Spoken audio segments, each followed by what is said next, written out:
Laura, du er en del af det her projekt Fritidshelte. Hvad har det betydet for dig? Det betyder, at jeg har fået et fritidsarbejde her i Pirates, som jeg synes er virkelig fedt. Hvordan er det ellers at finde fritidsjob?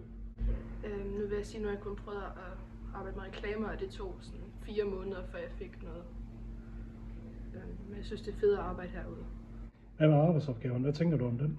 Jeg synes, de er fine nok. Altså, det er ikke rigtig træls eller noget. Du har fået tjent lidt penge på opgaven herude. Det er vel en ny oplevelse? Ja. Hvad har du brugt alle de penge til? Og nogle af dem er faktisk gået til Aalborg Pirates spiller, tror jeg.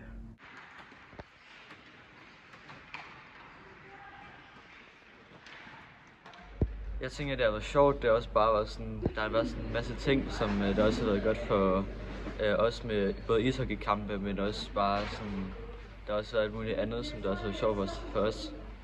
Så det har været rigtig godt. Hvad har det betydet for dig personligt?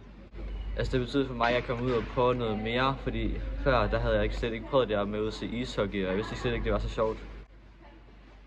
Du har også tjent penge på opgaven herude. Hvad har det betydet for dig? Det betyder, at jeg kunne måske nogle flere ting, som for eksempel, at jeg bare kunne gå ned i Lidl for eksempel, og så købe noget i pauserne eller sådan noget.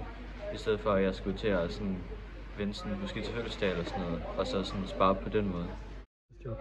Altså nu har jeg ikke selv prøvet det, men altså umiddelbart så ser det faktisk sådan ret svært ud til sådan at sådan prøve at få et fritidsjob. Så det er også bare sådan rigtig let sådan at få det her job her. Nu er I en hel skoleklasse, der er samlet om opgaven. Hvad har det givet sammenholdet? Har det givet noget til sammenholdet i klassen?